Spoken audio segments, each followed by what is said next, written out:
سەردا سوپاس بۆ خوای گەورە و دواتر بۆ سوپاس بۆ دکتۆر دلێر و دکتۆر کاوە. من پێشتر چیساوم هەبوو، عملیاتی چیسەکەم کرد 10 ساڵ پێش ئێستا، بەڵام دووبارە چیسەکەم سەری هەڵدایەوە، لەگەڵ ئەوەشا بەردی زراوم هەبوو. چوومە لای چەند دکتۆرێ سەبارەت بە و نەخۆشیە، ڕاستی من خۆم حەزم لێو بە نازور بیکەم چونکە بە فەتح کردوون پێشتر درێژخایەن دەبێ و چاوبوونەوەی کاتی دەیە. دکتۆرەکان تویان دەیە بە فەتح بیکەی بە دوو عەمەلیاتی جیا. تر منیش سەردانی دکتۆر دلێرم کرد بە خۆشحاڵیەوە، گوتی بۆت دەکەم هەردووکی پێکە و بە نازوریش. تر لەخوا بەزاد ئێستا عەمەلیاتەکەی بۆم کردو و زۆر باش بنەجاحەتی هێنا.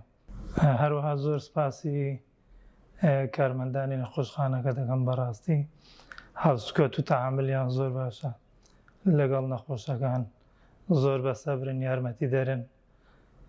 سپاسی هەموو لایەکیان دەکەم، دەستیان خۆش بێ، لەشیان ساو بێ. ئەوە کرمەکان هەموو ڕاکێشە دیتان ئەو ئیسمانی لە میهرەبانی ئەوە چوونە ناو غورفەکەی، ئەوە چوونە ناو غورفەکەی. ئەو غورفە زان لە چەند دەرکا کە جەماعەت، ئەو غورفە لە ناو جەرگێ لە بینی کلێ و جەرگی، ئەوەی ئیشدوانی لە میهرەبانی. خۆشەویستان، ئیشەکەمان کوو تەماشاکەن، ئەوە جەرجیتی، ئەوە بن جەرجیتی، ئەوە کلێتی، بینی جەرگ و کلیەی ئەلێکانە ئەو چیسەمان دیتەوە، دیتان ئەوە غورفەکەیە، تەماشاکەن ئەوە غورفەکەیە، ئەوە چیسەکەمان گرتەوە.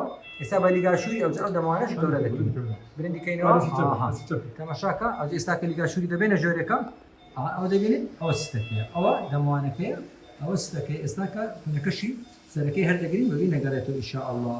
ئەوەی ئیجدانی لە میهرەبانی. ئەو هێو گەنجەی بوو کە جارێکی کە عەمەلیات کرابوو، بەردی زەرداوی هەبوو، چیسەکەی و دروست بووبەوە.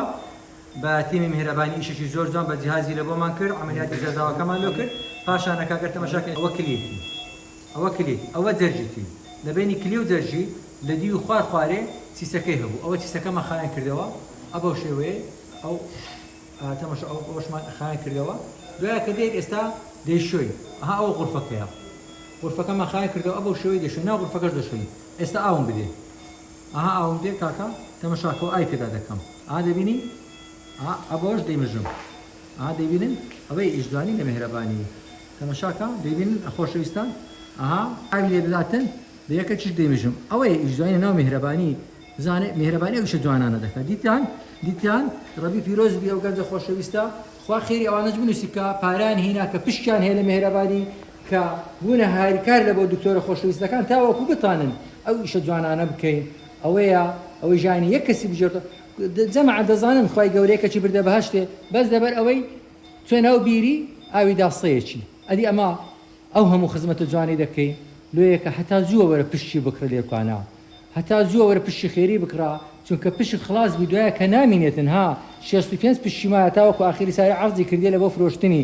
وەرن پارەکانتان بینن، فاسپەی میهرەبانی بلەبەرکەن، برێنە لە بۆ یەکتری 0750 115 80، چونکە لۆ ئەمە ئەویشە جوانانە دەکەین لە میهرەبانی. دیتان ڕەبی پیرۆزی بیتن، خوای گەورە شفا عەجیل لە بۆ بنێریتن، ئەو نەخۆشیە لە ڕێگەی سەی نەقڵ دەبیتن. ئەگەرکوانە ئەو ئیشێکی جوانمان لۆ کرد، ئەوە ناو هەنەوەشمان هەموو شوێش ببینێت. ئەوە ئاوەکی جوان تەماشاکە، ئەوە سەر جەرجیش دەشۆین، هەموو خایان دەکەینەوە.